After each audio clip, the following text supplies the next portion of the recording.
మీ అందరికీ తెలుసు ఈరోజు కొన్ని ప్రచార మాధ్యమాలు అశ్వత్థామ అతహ కుంజర అన్న రీతిలో కోర్టులో జరిగిన వ్యవహారాన్ని కూడా దాన్ని వక్రీకరించి చెప్తా ఉన్నారు. అది దురదృష్టకరం. కేటీఆర్ గారి అపీల్ ఏదైతే ఉందో స్పెషల్ లీవ్ పిటిషన్ సుప్రీంకోర్టులో 7వ తారీఖు నాడు ఇక్కడ జనవరి 7వ తారీఖు నాడు ఇక్కడ హైకోర్టు క్వాష్ ప్రొసీడింగ్ ఏదైతే దాన్ని డిస్మిస్ చేసిన సందర్భంగా 7th రోజే దాని మీద అపీల్కి పోవడం జరిగింది. తర్వాత 7th తర్వాత 9th కేటీఆర్ గారిని ఏసీబీ విచారణకి పిలవడం జరిగింది. ఆ విచారణకి వారు వెళ్ళడము, తర్వాత దాదాపుగా 7 గంటల సేపు ఏసీబీ ఆఫీస్లో విచారణ ఏదైతే జరిగిందో దానికి తన దగ్గర ఉన్న సమాచారాన్ని మొత్తం ఇచ్చి ఇన్వెస్టిగేషన్కి కోఆపరేట్ చేయడం అనేది జరిగింది. ఈ క్వాష్ ప్రొసీడింగ్ వేసేదానికి కూడా ఒక నేపథ్యం ఉన్నది. నేపథ్యం ఏంటంటే ఒక కాంట్రాక్చువల్ ఆబ్లిగేషన్, కాంట్రాక్ట్ గవర్నమెంట్ హెచ్ఎండిఏకి తర్వాత ఈ ఫార్ములా 1 ఏదైతే రేస్ ఏదైతే కండక్ట్ చేసిండ్రో ఆ కంపెనీకి మధ్యన జరిగిన ఒప్పందము, ఆ ఒప్పందము పార్ట్లీ అమలైనది, కాంట్రాక్ట్ అమలైన కాంట్రాక్ట్. అది మధ్యలో ఆ కాంట్రాక్ట్కి సంబంధించిన ఒక పార్టీ వెనుకకు పోవడము, స్పాన్సర్ వెనుక పోవడం మూలంగా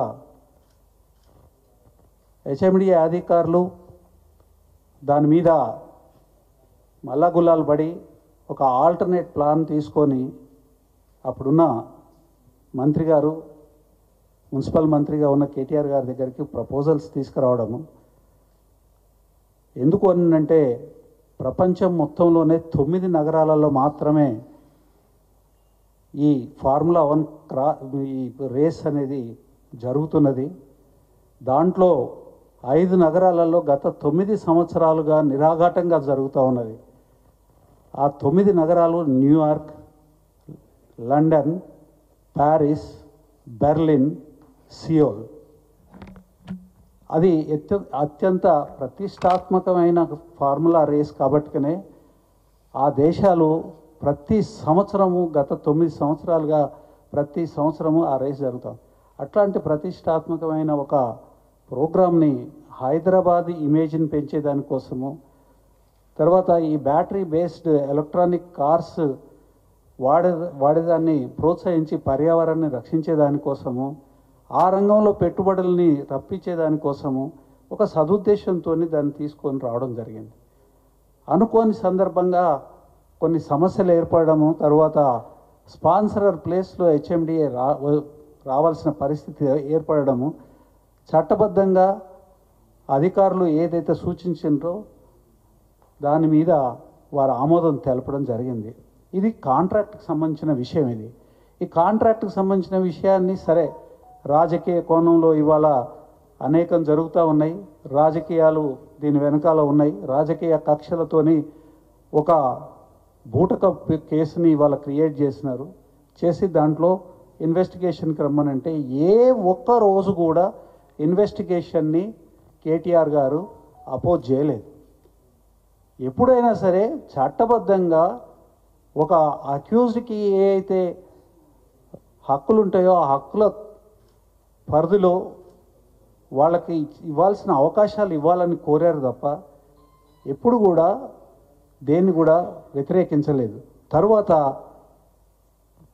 హైకోర్టుకి క్వాష్కి పోవడం కూడా చట్టబద్ధమైన హక్కే. అది చట్టబద్ధమైన హక్కుని అవైల్ చేసుకున్నారు, వాటిని ఉపయోగించుకొని హైకోర్టుకి వెళ్ళారు. హైకోర్టుకి వెళ్ళిన తర్వాత హైకోర్టు వారొక తీర్పునిచ్చినారు. ఆ తీర్పుని కనుక అంటే నిరాకరించడం కనుక జరిగితే 7వ తారీఖు నాడు ఏసీబీ దగ్గరికి పోవాల్సిన అవసరం లేదు, 9వ తారీఖు నాడు ఏసీబీ దగ్గరికి పోవాల్సిన అవసరం లేదు. 7వ తారీఖు నాడు రిప్రజెంటేషన్ ఇచ్చారు, వారు రానియకపోతే 9వ తారీఖు నాడు నేరుగా ఏసీబీ ఆఫీసులోకి వెళ్ళారు. కాబట్టి